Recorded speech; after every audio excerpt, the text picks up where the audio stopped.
Diolch Llywyd. We are facing a global pandemic, the like of which we have not seen before. This is an extremely worrying time for all families across Wales, including those in our rural, coastal and farming communities, and my thoughts go out to all who are affected. Before and since my planned oral statement of 24th March, which was postponed by agreement of the Business Committee, my officials and I have been working hard to engage with and support those working in our food sectors, on safeguarding our environment, and on ensuring critical infrastructure and infection control continues to operate for the people of Wales. On 16th March, I hosted a roundtable meeting, bringing together the views of Wales's farmers, fishers, foresters, and food and drink producers. This proved crucial for planning and tackling the immediate challenges across my portfolio. Since then, I've been working to ensure continuity of food supplies, working closely with the UK Government, the UK Retailer Forum, the Food Contingency Emergency Liaison Group, and the Food and Drink Wales Industry Board, amongst others. In addition, I've been working with the Agricultural Resilience Group. I met them last week, and there is another roundtable discussion next week. My officials are in daily contact with stakeholders. The intelligence and outputs from the ARG are feeding into Welsh Government thinking on how best to deal with the impact of the escalating measure to manage the COVID-19 outbreak. I can assure members the retailers and supply chains are meeting the challenge. Our food stores are being restocked, irrespective of their location, and I want to sincerely thank the retail workforce for their hard work. More than 85,000 people in Wales have been sent a letter by the Chief Medical Officer for Wales because they have a specific pre-existing long-term health condition, which means they are very high risk of severe illness from coronavirus due to a serious underlying health issue. They've been asked to undertake a series of shielding measures, including staying at home for 12 weeks. On 3rd April, I joined the Minister for Housing and Local Government in announcing the delivery of the first food boxes to the doorsteps of eligible people who cannot rely on family or friends to help them. The Welsh Government has made £15 million available for the direct delivery food scheme. The food boxes, which people request from their local authority, provide essential foods in packages and tins for one person who is shielding for 1 week. In addition, we have now agreed with supermarkets they will prioritise online home delivery orders for people who are shielding in Wales. Farmers are, of course, at the very heart of our food chains and our environmental resilience, even more so during this global pandemic, and it's vital they have their support. On 1st April, I announced farmers now have an extra month to submit their single application form, with the deadline extended to the 15th of June. In response to concerns about crop diversification requirements following the recent flooding and the added pressure of the coronavirus situation, I also confirmed Welsh Government is removing the requirements completely for BPS 2020. Furthermore, an additional £5.5 million has been allocated to the BPS and Glassdeer 2019 support scheme, which reopened on 1st April to support those 800 contracts or claimants who've not received a payment. Farmers will be able to apply for support through the scheme to alleviate potential cash flow problems. Tackling agricultural pollution is a priority, and I will be publishing draft regulations on the Welsh Government website, which I am minded to introduce once the crisis comes to an end. As we recover from the current crisis, we must do all we can to prevent damage being done to our fragile ecosystems and to help nature flourish. We also need to remember that throughout this difficult time, our critical workers are working incredibly hard around the clock in challenging circumstances to keep us and our animals safe. This includes staff in NRW, Animal Plant and Health Authority, local authorities, water companies, as well as timber, oil, gas and electricity workers, maintaining power to our hospitals, homes and industries. Our vets are crucial in ensuring animal health and welfare and dealing with reports of suspected animal diseases. Controlling the spread of TB remains important, but testing will only continue if it can be done safely. Cattle movement restrictions will be applied for overdue TB tests, but keepers will no longer be referred for cross-compliance penalties. Where a pre-movement test is required, animals may only be traded if they've all been tested by a vet and shown to be negative. The result of all tests must be reported to AFA, and guidance on TB testing is being reviewed and updated daily. Fishers are a vital part of our food chains and our coastal communities, and it is vital they too have our support during these difficult times. As a result of the coronavirus crisis, the shellfish trade to Europe, which is more than 90% of Welsh seafood exports, has collapsed, and trade within the UK has practically stopped. We are therefore working hard to finalise a hardship grant for eligible Welsh licensed vessel owners to support the viability of the Welsh seafood sector. Finally, Llywydd, members will be aware COP26 has had to be postponed. However, our response to the climate emergency will continue. This government remains committed to achieving our emissions reduction targets and producing our next low carbon delivery plan as scheduled. So as my colleague Ken Skates said last week, we must work together with compassion, with urgency and with care to get through the significant challenges we face and to come out the other side. Diolch. RT Davies. Thank you, Presiding Officer. Thank you, Minister, for your statement this afternoon. I am a little disappointed it's taken this long to bring a statement forward from you, the 8th of April, considering the length of time that we've been dealing with this crisis. I join you in supporting the frontline workers who work either at the supermarket shelves, on the supermarket floor, or right the way through the processing sector back to the primary producers in the farms across Wales, and also the enforcement agencies such as NRW, who do so much to protect our environment in these difficult circumstances. Can you confirm, Minister, whether farmers will be able to access money attached to the Economic Resilience Fund? There is some doubt about that at the moment, and I think some clarity on that would be greatly appreciated, because to date no money has been able to be sourced by farmers who have faced market fluctuations massively impacted by obviously closure of the service sector in particular. The dairy sector, at least 25% of the dairy sector is vulnerable at the moment in Wales. We've seen 15% cuts in meat prices, and also when you look across at the lamb price, 54 pence a kilo loss there of income. So some assurance that they would be able to access the resilience funding would be greatly appreciated. Could you also confirm that it would be your intention that to bring forward the basic payment window to October for payment? I understand that's in your gift, and obviously cash into businesses is a vital consideration, and the earlier that money can be brought forward, the better. Could you also confirm that the loan payment scheme that you've enacted over the last 2 years to make those payments, where payments are unable to be made because of inspections, etc., would be available this year?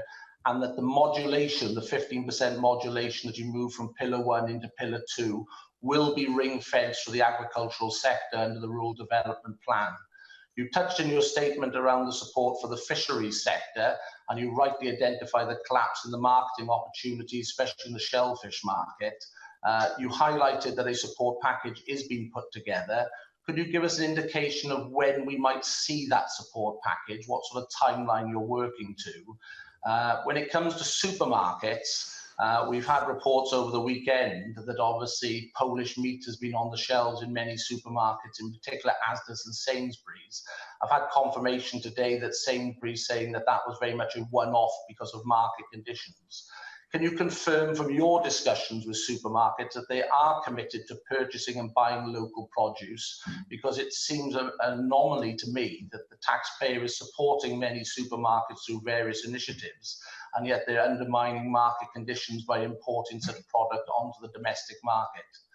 Could you also confirm that all supermarkets, I think I heard correctly the First Minister confirmed this, but I just want confirmation, that all shielded persons, because it's not vulnerable persons, shielded persons who appear on the government list have now been passed to the supermarkets that operate in Wales, and these slots will be available to those individuals if they wish to enact them. There was a little bit of confusion who is the lead minister in this particular area, because I understand the local government minister this morning was saying that she has had extensive discussions with supermarkets in this particular area. Could you confirm whether it is yourself or the local government minister who is the lead minister for this particular area? And when it comes to rights of way, at the moment there is discretion, as I understand it, as to which rights of way are being shut in the countryside, and this is causing considerable concern to some areas. What discussions is your department having with local authorities to understand that there's a uniformed approach across Wales so as to alleviate any confrontation that might happen where some people might think a right of way is open and others think it is closed because of the coronavirus regulations? Could you also confirm how inspections have been undertaken on farms across Wales, and does force majeure rules apply to such inspections because of the unique circumstances we find ourselves in? And my final point, you have highlighted about NVZs and your desire to publish those regulations on the website. Do you not think, with the market collapsing for produce coming off farms, the uncertainty that is currently existing within the environment across Wales, that now is not the time to heap more regulations onto an industry that is in turmoil? We all accept that one pollution incident is one too many, but to actually now proceed to publish these regulations when they cannot be fully debated and discussed and support measures understood, if indeed support measures were to come forward, is a completely wrong action on behalf of you and your department. And I'd implore you to wait until normal conditions are in place so that these regulations could be tested and debated in the Senedd rather than published on a website that the Welsh Government promotes. Thank you. Thank you, Andrew, for the list of questions.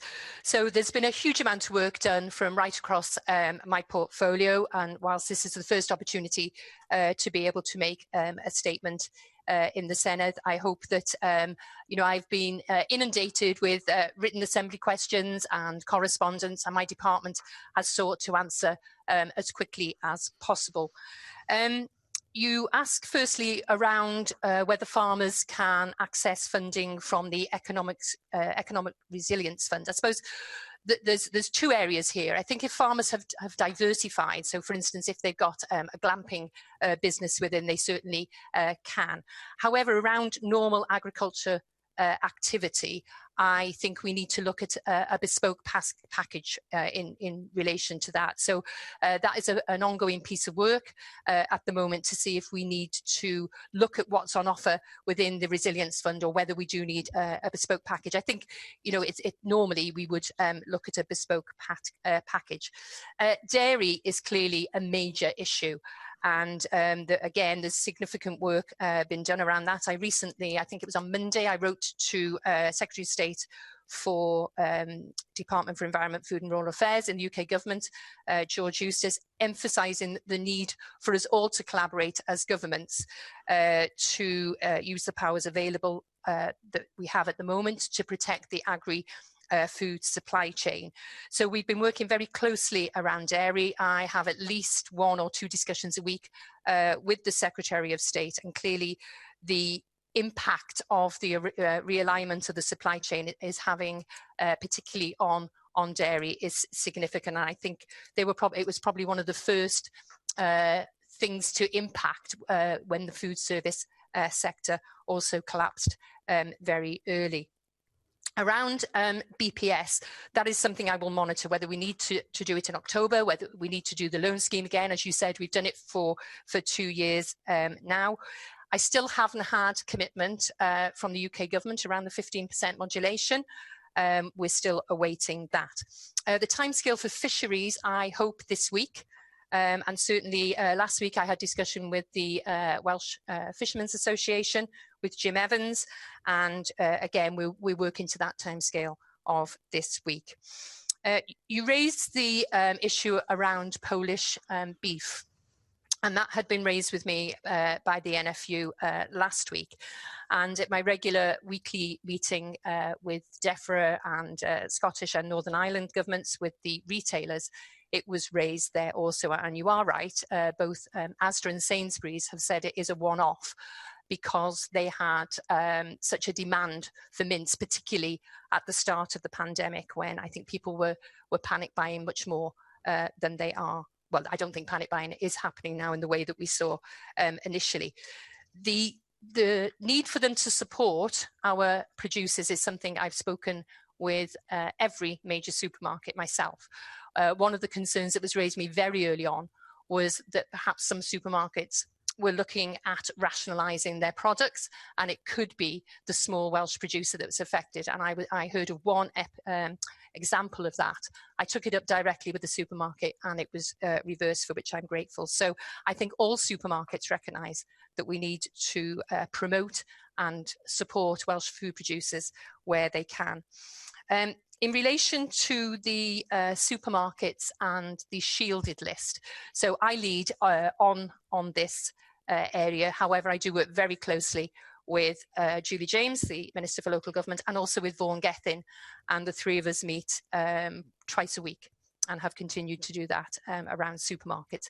So you did hear the First Minister right. It's been a significant piece of work to do this with the supermarkets, because data protection is very important, and I wasn't prepared to just release data without going through all the hoops that we had to do.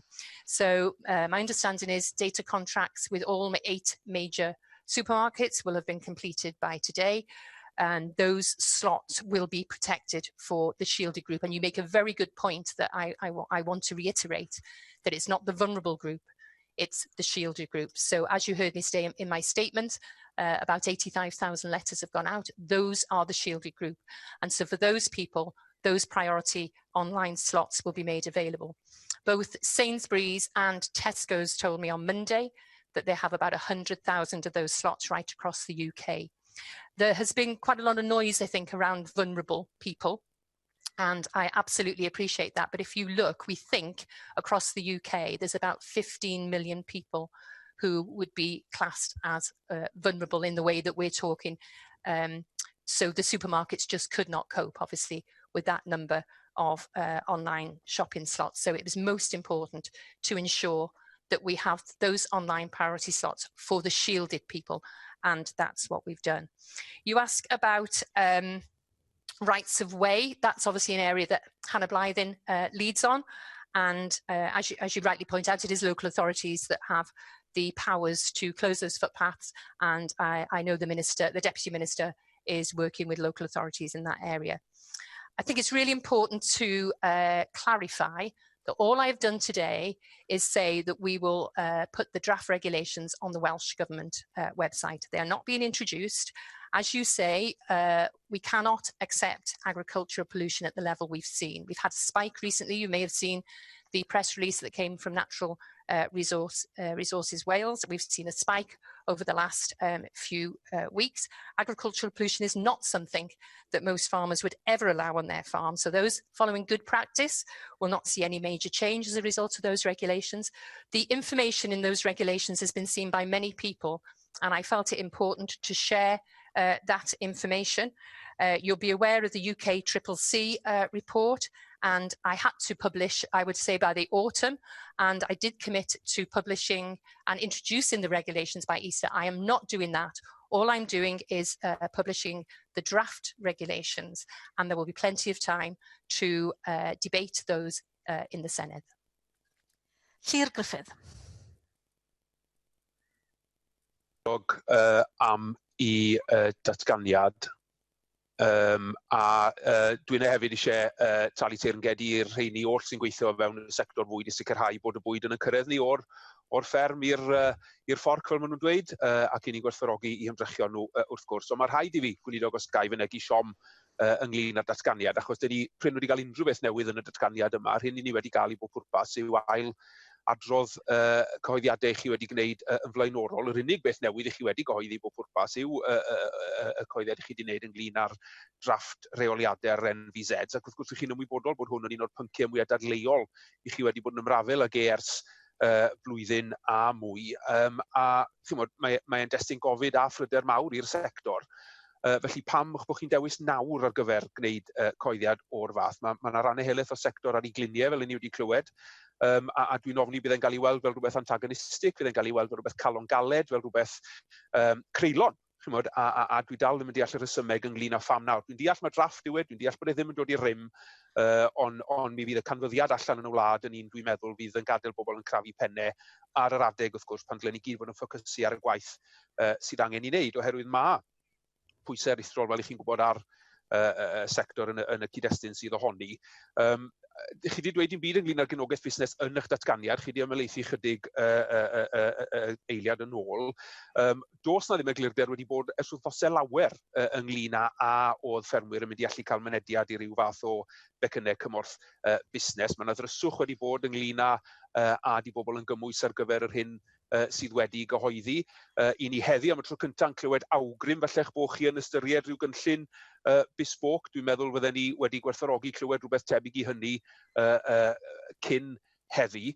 Mae yna, fel i ni wedi clywed galwadau wedi bod am sicrhau neu ring ffensio 15% o'r pilo transfer ar gyfer rhyw fath o top-up i BPS. Mae yna alwadau hefyd yng nghyd-destun llaeth, wrth gwrs, wedi bod i chi ystyried talu pris safonol y litr i ffermwyr sy'n gorfod gwaredu i llath. Dwi hefyd yn clywed nifer o leisiau yn galw am gymeryd y gynhyrchiant o laeth allan o'r farchnad os gallwch chi drwy enghraifft annog a chynorthwyo proseswyr llaeth i gynhyrchu mwy o gaws a rhoi chydig o'r caws yna fewn i storfeydd. Mae yna nifer o opsiynau posib, ond dwi'n clywed dim oddi wrthoch chi ynglyn â pa rai o'r rhain i chi yn ei ystyried, os oeddech chi o gwbl, ond ni wedi gobeithio bydden ni'n cael peth o'r wybodaeth yna heddi.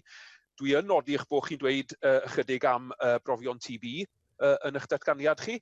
Wrth gwrs, y reality yw, mi fydd mwy a mwy o ffermwyr yn gorfod hunan ynysu. Mi fydd yna lai a llai o milfeddygon ar gael i fynd i wneud y profion yma, ac felly fel fydd amser yn mynd yn ei flaen, fydd yna mwy a mwy o ffermydd yn gorfod cael eu cloi lawr, ac felly pa ystyried i chi'n rhoi i ryw fath o gonsesiwn sy'n seiliedig ar risg. Yn amlwg, dyn ni ddim eisiau lledaenu TB, ond dyn ni ddim chwaith eisiau lledaenu Covid-19 wrth orfodi bobl i gael bobl i ddod i brofi ar ei ffermydd. Felly dwi ddim yn clywed oddi wrthoch chi sut ych chi'n mynd i geisio taro y cydbwysedd yna. Chi'n iawn pan chi'n dweud bod y sector pysgodfeydd angen cymorth. Yn sicr maen nhw wedi bod yn aros i glywed oddi wrthoch chi. Dyn ni'n gwybod enghraifft bod pysgotwyr yn yr Iwerddon erbyn hyn yn cael €350 yr wythnos gan ei Llywodraeth, yn Ffrainc €300 yr wythnos. Mae pysgotwyr yn yr Alban yn mynd i dderbyn 50% o'i enillion blynyddol cyfartalog am o leia'r 3 mis nesaf. Allwch chi esbonio pa fath o gynllun i chi sôn amdano fe? Ydyw ar hyd y llinellau hynny? Jyst i ni gael rhyw well syniad na'r hyn i ni wedi clywed hyd yn hyn. A dwi yn ymwybodol mae'r dirprwy weinidog Llywodraeth leol sy'n gyfrifol am lwybrau cyhoeddus, ond mae hwn yn rhywbeth wrth gwrs sydd yn pwyso ar feddyliau nifer o deuluoedd amaethyddol. Fydden ni ddim, wrth gwrs, yn dadlau dylid cael pob llwybr cyhoeddus, ond mae yna rai etholwyr er enghraifft wedi cysylltu â fi sy'n a phobl bregus yn byw yn eu cartrefi nhw, bobl sydd ar risg mwyaf petai nhw, wrth gwrs, yn cael Covid-19. Mae yna lwybrau cyhoeddus yn pasio heibio eu tai nhw, heibio neu ar draws y buarth fferm yn agos i'r tŷ. Oni allwch chi sicrhau bod na elfen yn cael ei gyflwyno lle bod na achosion tebyg yn medru cael i delio â nhw mewn ffordd mwy cyson ar draws Cymru, yn hytrach na fel i ni wedi clywed ar ffurf ddigon random ac ad hoc fel y gyma hi ar hyn o bryd. Diolch.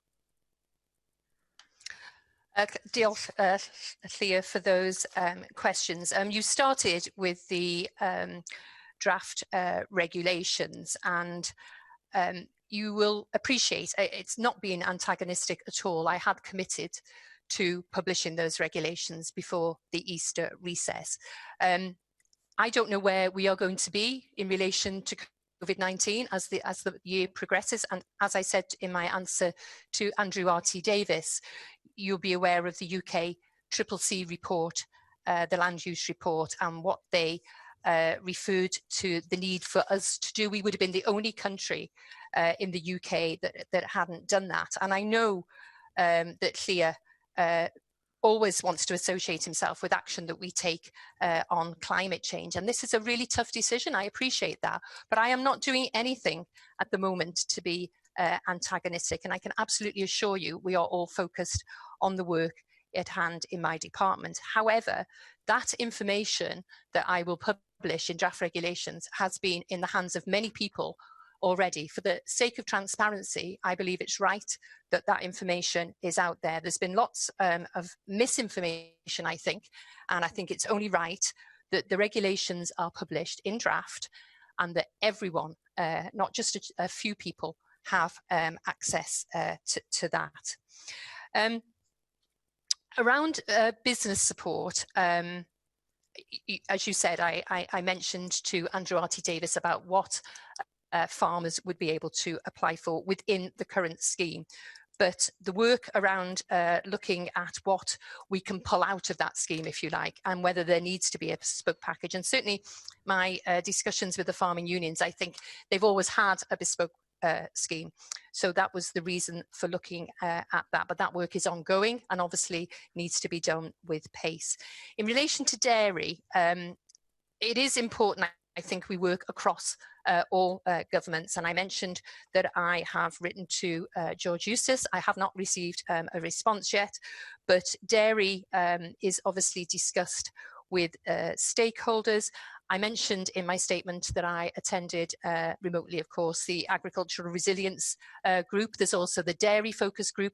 So I'm not excluding any options, and you did come up with some suggestions, and I'm very happy to look at any options going forward to help the dairy sector. In relation to TB, I think everyone accepts that we need to continue to do TB testing at the current time. However, it can only be done if vets think it can be done safely in accordance with the current COVID-19 public health advice. So until further advice, keepers will not be referred to the relevant paying agency for overdue TB tests if they or the vet advise that the test could not be completed. And you're quite right, we may see farmers self-isolating, and they wouldn't want people to come onto their farm, and we absolutely accept that, and that is the reason why. But we do, I think, at the moment have to continue where possible to do TB testing. We've had, certainly officials have participated in numerous meetings with the other UK administrations to determine agreed position on the current advice with regards to TB testing. And you know, I reiterate, it should only continue providing all involved can maintain adequate self-isolating and social distancing requirements. In relation to fisheries, as I say, we're working up a hardship scheme, which I hope, it's Wednesday now, I hope to be able to publish what we're going to come forward with for the fishers. It's incredibly important that we support them because, as I mentioned in my statement, we've seen complete collapse of their market. I think that was all the questions. Thank you. David Rowlands. Thank you, Lewis. Good afternoon, Minister. Thank you for your statement. Obviously, you know that the farming community is particularly worried about the impact of disruption to the supply chains.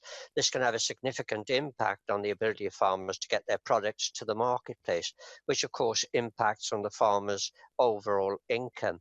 Farmers' representatives thus asking for the Economic Resilience Funds announced in December of last year, and here I echo a little bit of Andrew RT's comments, to be ring-fenced for distribution to farm businesses.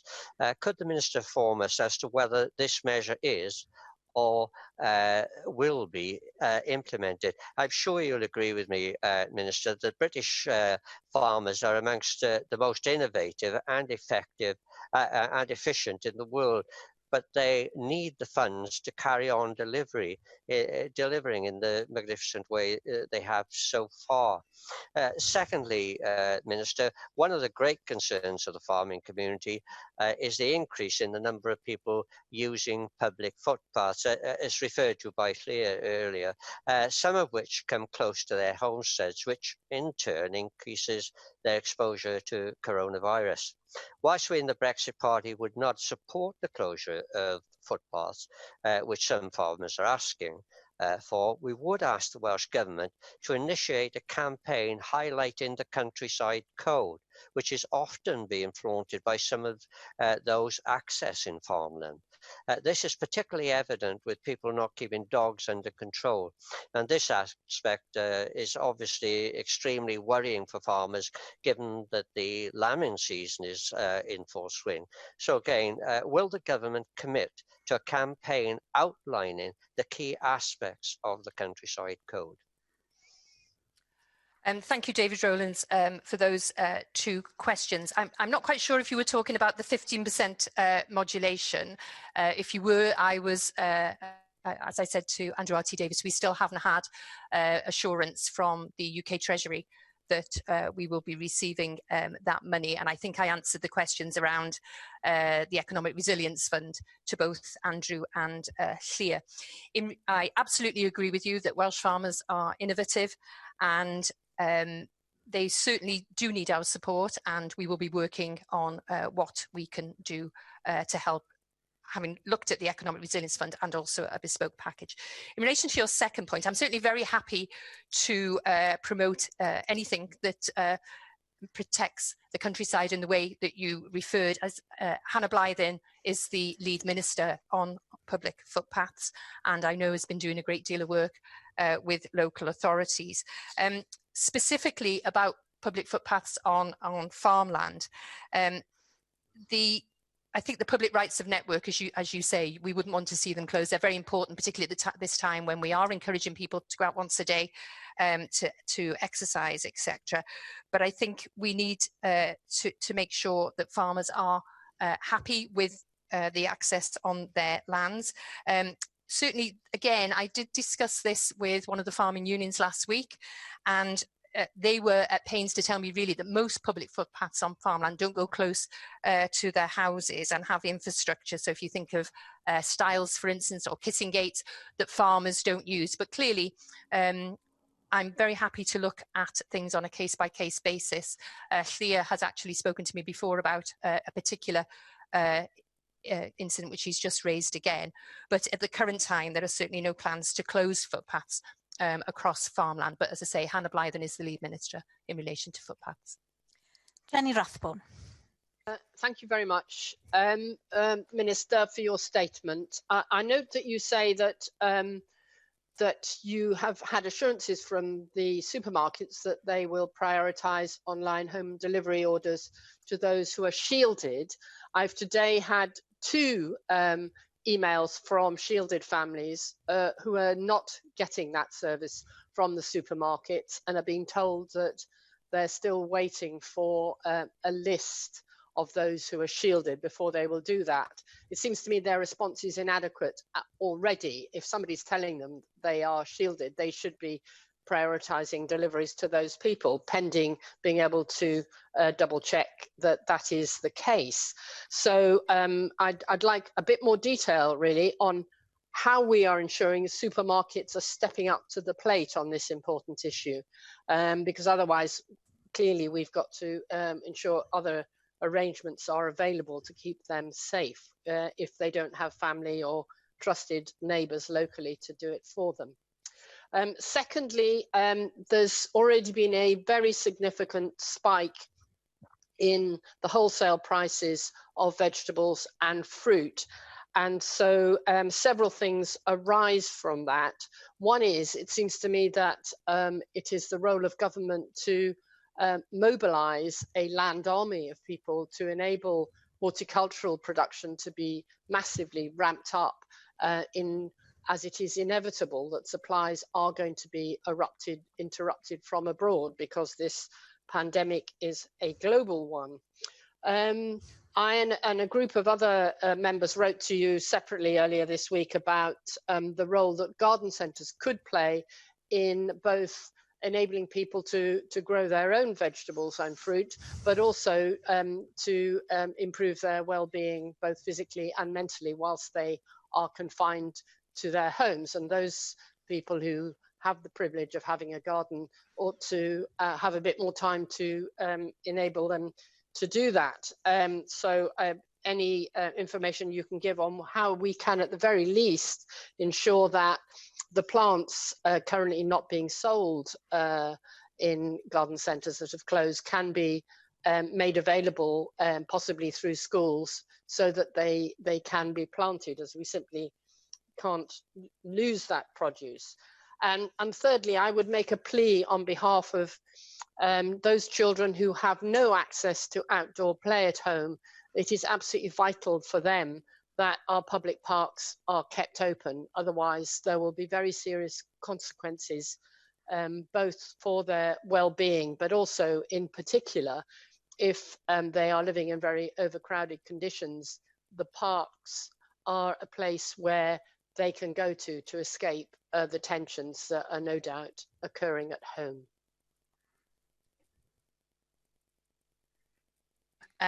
Jenny Rathbone for those questions. So in relation to the shielded list of people and supermarkets, so you will have heard me say in an earlier answer, the data contracts have been signed this week. This has been a significant piece of work. And I have to say, I've been very impressed with the way the supermarkets have wanted to engage with us on this issue. I think some supermarkets have looked at their own data available. So I suppose if you've got a loyalty card, you know the profile of your shoppers. So some supermarkets have been a little bit more proactive in doing that. But clearly, they've also been restricted in the number of shopping slots they've got. I think online shopping amounts to a smallish percentage of the way people usually shop. So to ramp it up in the way they have, I think has been pretty impressive. So by sort of close of play today, all 8 major supermarkets will have had that data list. As I say, I wanted to be absolutely sure that we weren't sharing data that we shouldn't be sharing. Maybe other countries have been a bit more lenient, but I have been really keen that we have to have all the I's dotted and the T's crossed in relation to sharing that data. So anybody who's now on that shielded list who wants online shopping to be delivered to their home should be able to access that. In relation to garden centres, obviously they have to remain closed. I know that will be kept under review, but at the current time they have to remain closed. But I know a lot of them have diversified to online. I've got a seed company, it's a social enterprise one in my own constituency, that is doing incredible work online, has had to take on more employees because they have been inundated. So I think we can see that people are much more keen now to grow their own fruit and vegetables, and that's to be welcomed. Around the sort of the workers who normally come to pick fruit and veg. Obviously in Wales, horticulture is a very small part of the agricultural sector, it's about 1%. But again, in my weekly meetings with the DEFRA Secretary of State and my counterparts in Scotland and Northern Ireland, this is something that we're having to look at, because clearly there is going to be an impact on the number of people who we normally have coming to Wales to help us. And it's not just around fruit and drink. We normally have sheep shearers that come over from Australia and New Zealand. So there's a whole issue around agricultural workers, and we're going to see significant drop in numbers, and we need to look at other ways of encouraging people to do those jobs this year. I absolutely agree with you around public parks.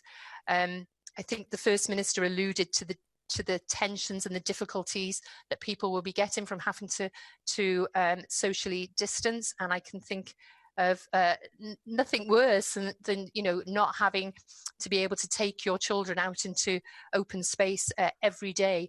So again, public parks isn't in my portfolio, but I'll certainly ensure that right across government that message goes ahead. Lynne Neagle. Thank you, Llywydd, and thank you, Minister, for your statement. As you know, I have been inundated with inquiries from constituents who have been struggling to access online shopping. Those are shielded constituents and constituents who are vulnerable as well. And there's been a very widespread perception that shoppers in Wales have been disadvantaged as opposed to those in England. So I think my first question is whether you would acknowledge that there's been a communication issue here that Welsh Government needs to urgently address with shoppers in Wales. I hear what you're saying about the supermarket having the shielded data now. I spoke to the head of public affairs at Sainsbury's myself yesterday, and they told me that they had indeed received shielded data now. But my constituents today are still getting emails off Sainsbury's telling them that this is still a work in progress and that they can't register, and that is just not acceptable and needs to be resolved as a matter of urgency, so that the people who must shield can shield. Food parcels are all well and good, but most people want to get their own shopping in and see to themselves, and we need to resolve that urgently. You referred to the group that you're in with Julie James and Vaughan Gethin.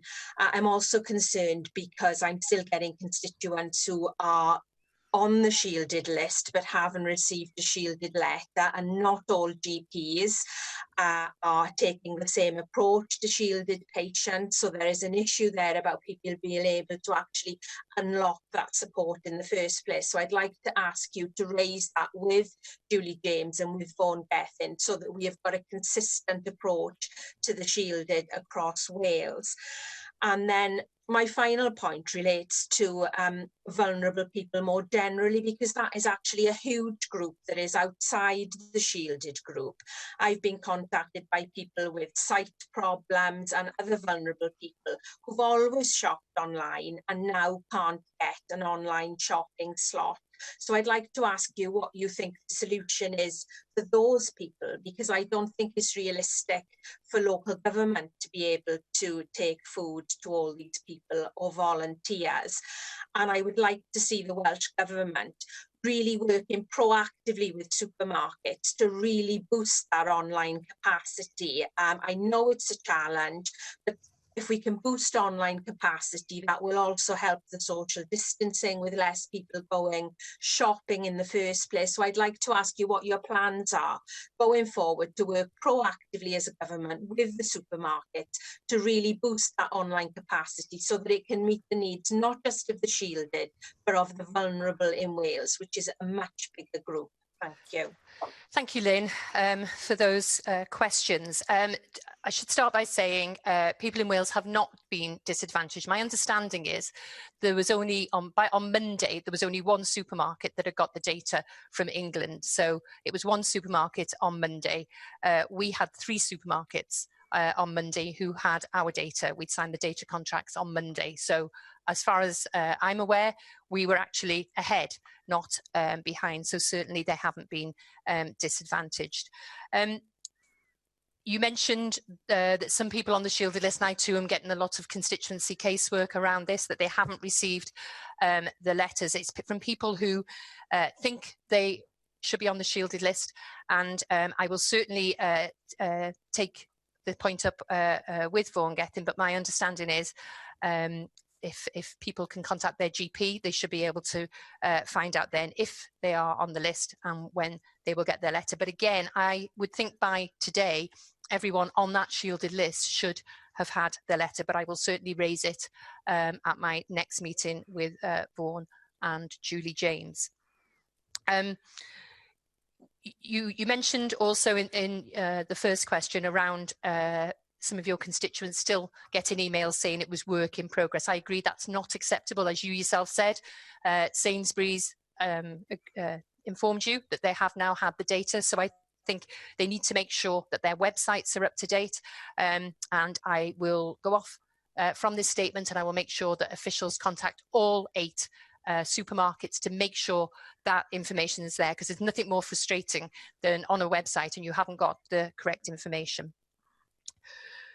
Your question around vulnerable people is a really important one, and I sort of alluded to it a bit earlier, that we think across the UK there's probably about 15 million vulnerable people, the people that you refer to, people who sight difficulties, for instance. But equally, whilst I have worked very proactively with the supermarkets, they are not able to boost their online slots in the way that I think some people are expecting them to do so. They're also coping with, some of the supermarkets have got 20% of their staff self-isolating. They can't just buy, a fleet of vans.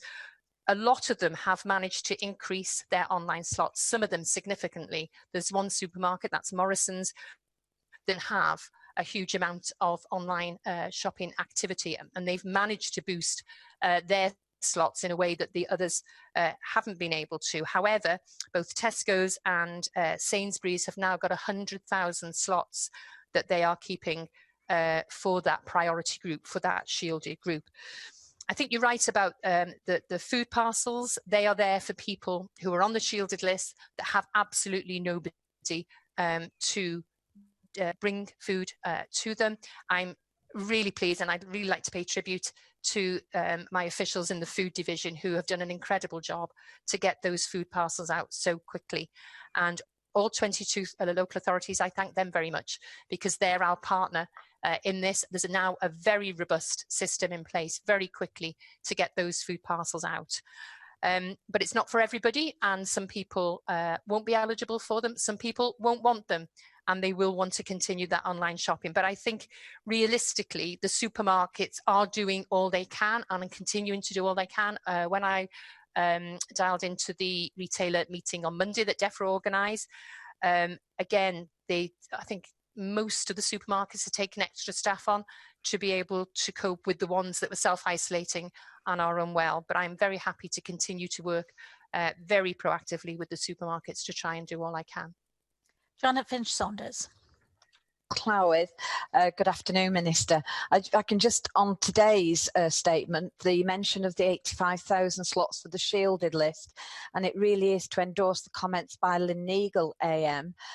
This, of course, is based on advice from the CMO in Wales, where he did state that everyone would have received their letters by Monday, the 6th of April. Well, certainly in Aberconwy, I'm still being contacted very regularly as regards people who not only believe they should be shielded, they actually have quite serious medical complaints. One example is somebody with severe respiratory problems, whereby they are just currently on the urgent waiting list for a double lung transplant. Now, when they've gone back to their GP, the GP has made it quite clear and said they've had no guidance, they don't know anything about this portal that apparently exists for GPs, and they've been told, oh, come back another day, or contact us another day and speak to a receptionist, but I don't know anything about it.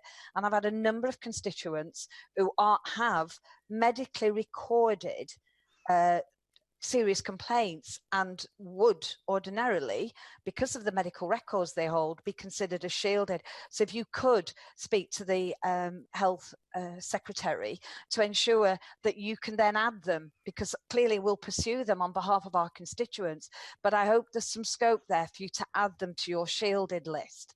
Now, clearly Aberconwy has a fantastic food and drink sector, and like all businesses, because of COVID-19, is struggling.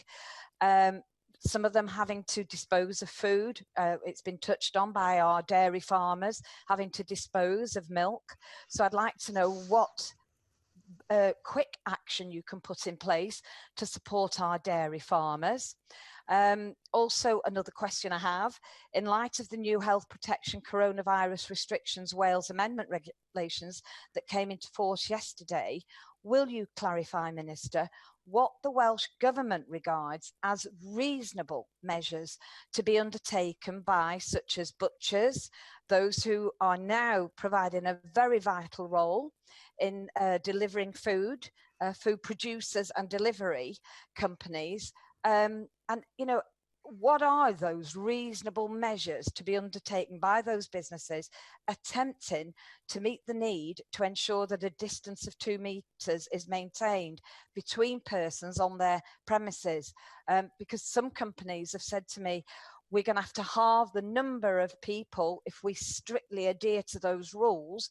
Can we have some guidance whereby, if we're not necessarily meeting the 2 metre rule, that some preventative guidance can be put in place? Because it's just not feasible currently for them to downsize their staff capacity. Then they won't be able to fulfil that obligation to deliver or indeed to process food. Another question I have, as you may be aware, vineyards in Wales are classified as farming activities, therefore not liable for business rates, so they don't have a rateable value. What support would be in place for them? Will they be able to tap into the Economic Resilience Fund? Question 3, our farmers play a crucial role in feeding our nation, but some may be negatively, well, I think they all are now, negatively affected by the dramatic falls in farm gate prices as a consequences of changes to consumer buying patterns and the closure of some food service sector outlets. Will they be able to have some financial support, and when? And my final question, Minister, concerns have been raised with me regarding the food boxes that are being distributed. I'm aware of where people are discarding some of this food because it's not to their liking, sadly, but more importantly, people have dietary requirements and indeed food allergies.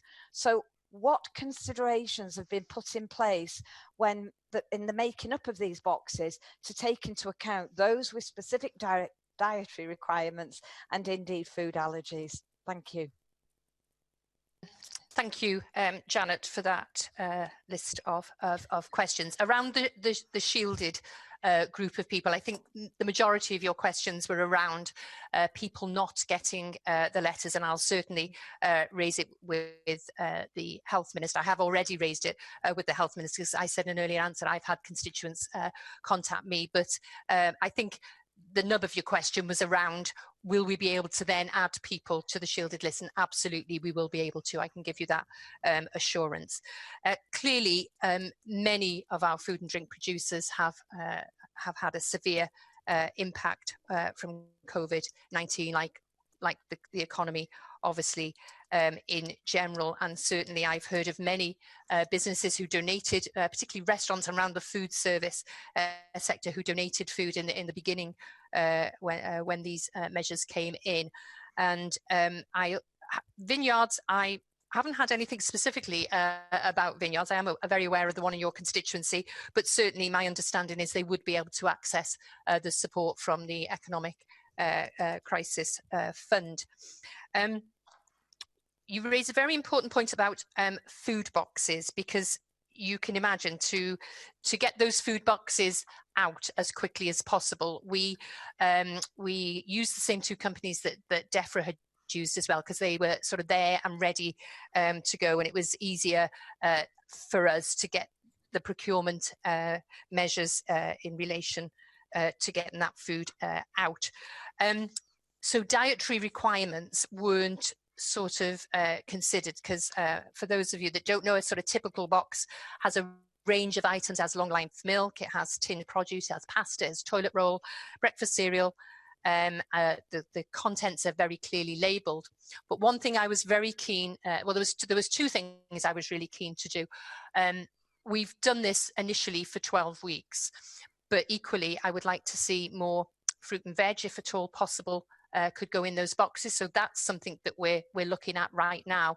The first food box went out last Thursday, so I'm not sure if we're still in week 1 or we're going into week 2 in relation to those food delivery boxes. But certainly by week 3, I wanted to look at being able to put some fresh fruit and vegetables into those boxes. So hopefully within the next, obviously next week is deemed as recess.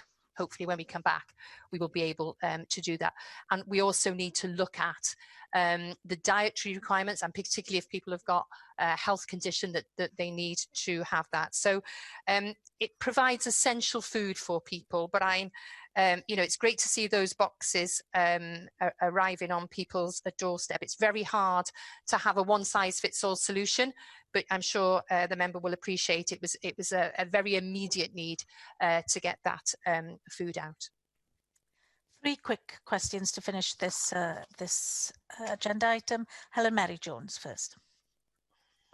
And I'm grateful to the Minister for her statement, and I echo what everybody else has said about how important the work that everybody in our food sector is doing, from farms to our shops to the shop workers, and I know that's very stressful for some of them. With regard to the supermarket provision. Very pleased to hear what the Minister's had to say now that all the lists should have been made available. And I was relieved to hear her say to Janet Finch-Saunders that we will be able to add people to those lists. It was mentioned, for example, in the First Minister's statement about people with motor neurone disease who seem to have been missed altogether. Can I ask the Minister, what would be the best way for us to proceed as members if we are receiving representations, as Lynne Neagle has and I have and many of us, from customers who are, from constituents who are still being told as customers of supermarkets that they can't use the slots or that they haven't got the right information? Would it be advisable for us to write to the Minister, or would she prefer us to take this matter up directly with the supermarkets? Because as so often, I'm sure the Minister will acknowledge, we can get things right nationally, but in terms of them actually working at a local level for people, the intelligence that comes to us as elected members is very important. With regard to the food box provision, absolutely understand what the Minister says about just needing to get this out of the door quickly, and I know that it's been an absolute lifeline for some of my constituents. And the Minister referred to local authorities as a key partner in all of this. I wonder if, as the scheme goes on, she could envisage them playing a larger role in the procurement, with the resources coming with that, of course, because that might be an opportunity. She mentions having more fresh food in those boxes. It might also be an opportunity, if we involve local authorities, to be able to support local food supply chains. So I wonder if she'd give that some further consideration as things move forward. On a different matter, I'm sure the Minister will agree with me that animal sanctuaries play a really important role in animal welfare in Wales. And of course, those sanctuaries are always all run on a voluntary basis. And I've had a number of representations from sanctuaries in my region who are pointing out that, of course, their fundraising all depends on social activities, on their shops, all things that have had to come to an end. I wonder if the Minister today can commit to, if she hasn't already, give some consideration as to what support might be able to be made available to them, because of course the food is still needed for the animals. There may be a need for veterinary care and to pay for that. And just finally, I've received representations suggesting to me that some of the current business support doesn't work very well for tourism businesses, many of which of course may be farm diversifications. So for example, if you're a caravan park, you won't be receiving any income, but you won't be able to furlough your staff necessarily, because you'll still need them to be cutting the grass, doing the maintenance. I realise this is predominantly a matter for Ken Skates' portfolio, but I wonder if I can ask the Minister today to have some further discussions with Ken Skates with a view to ensuring that we have business support packages available that will actually work for these rural businesses, which of course I'm sure the Minister will agree are very important. Thank you, Helen Mary, and certainly picking up that last point, I will raise that with Ken Skates around the business support. Your other specific questions, I think you're right about our retail workforce. They've worked incredibly hard. We saw that huge rise in people, stockpiling, and that now has leveled off. Certainly in my discussions I've had with the supermarkets, they've made that very clear that, that initial peak has now passed, and they are able to stock their shelves so that people sort of, our very hardworking NHS staff who were turning up at 5 o'clock in their local supermarket as usual to buy milk and bread and couldn't do that. That's now passed, and you should now be able to shop in a normal way. And I'm very pleased that supermarkets have also had those protected slots for our NHS workers who absolutely needed them, and also for the elderly in the beginning, but that now obviously has changed. And also the social care sector, I think many supermarkets have ensured they've had those protected slots for social care workers as well.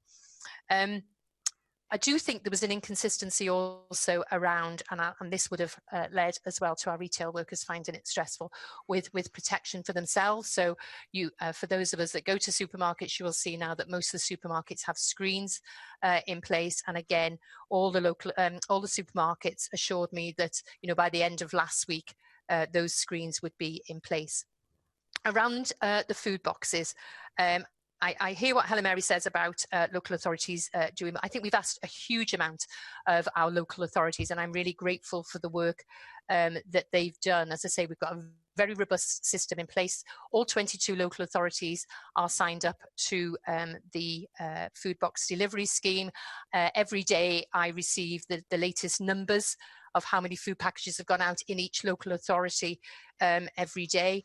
And, you know, some local authorities, there's more, I think Merthyr Tydfil, it was over 400 up until yesterday. Some local authorities, not so much, but everybody is signed up to it now, which I think is really important. And around the fresh fruit and vegetables, I mentioned in my answer, earlier answer, we've committed to these boxes for 12 weeks, but throughout that 12 weeks, we can look at ensuring there's more fruit and vegetable in those boxes, for instance. And at the end of 12 weeks, maybe we could look at using Welsh producers, because I'm really keen to be able to do that.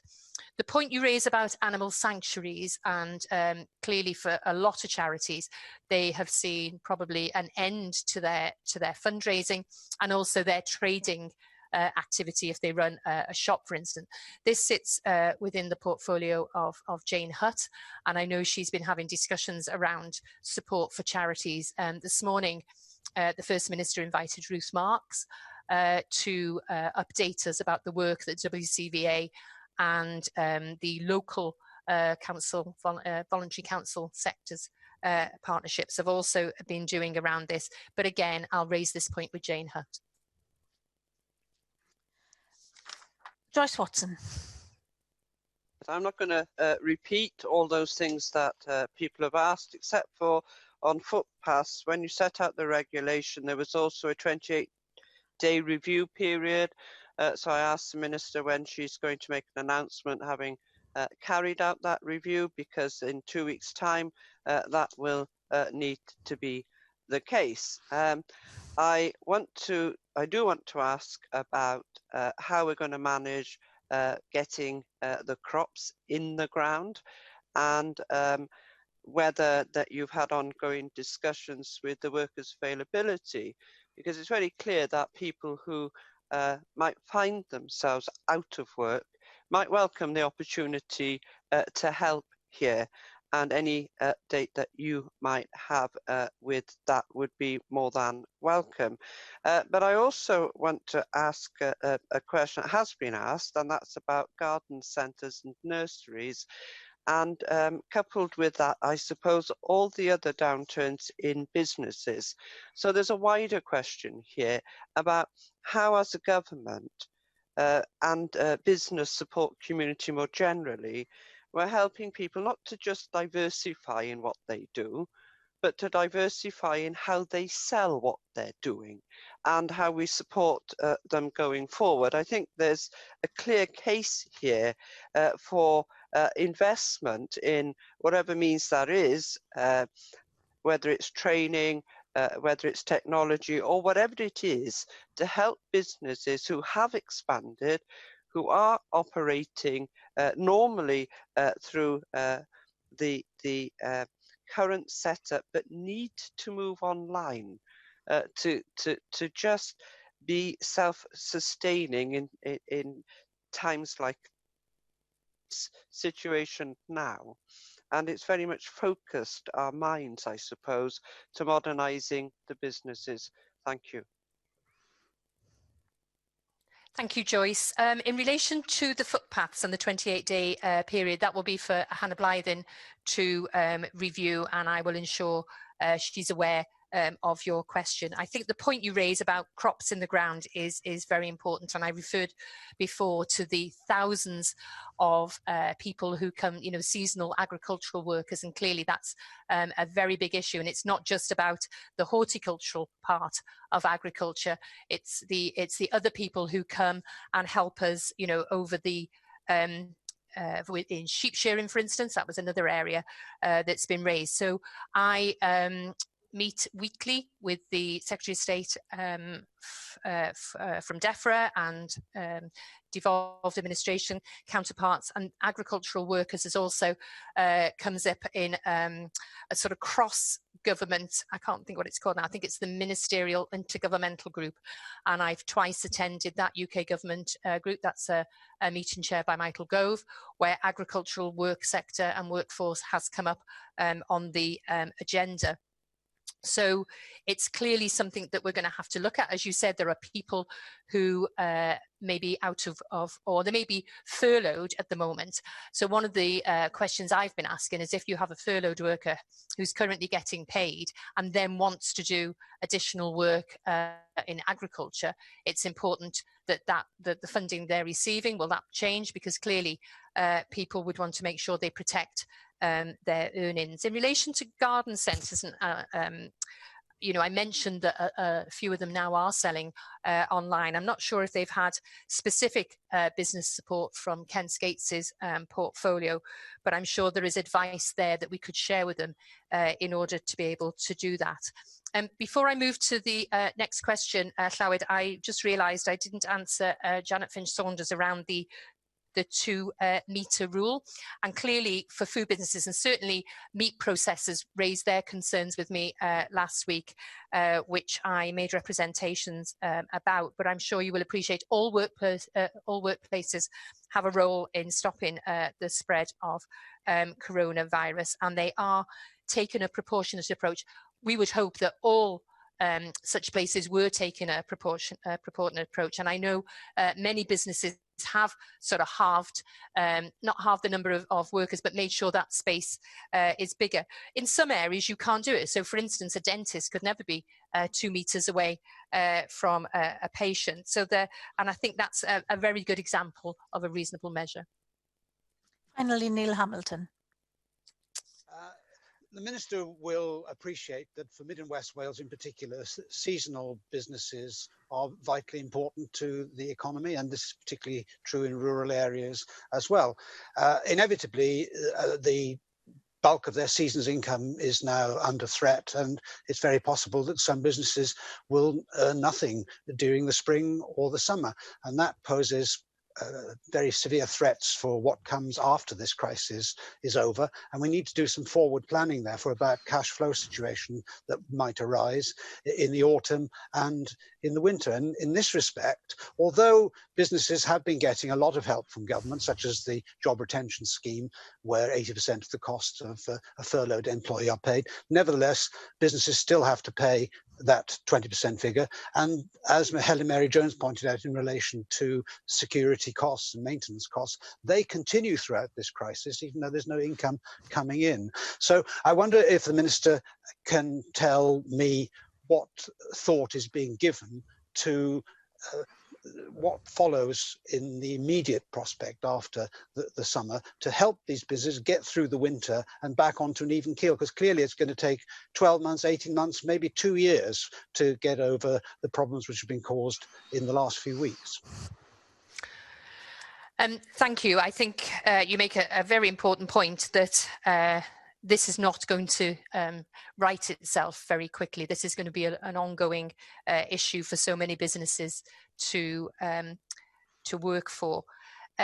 You are quite right. There's been some significant support from Welsh Government for our businesses.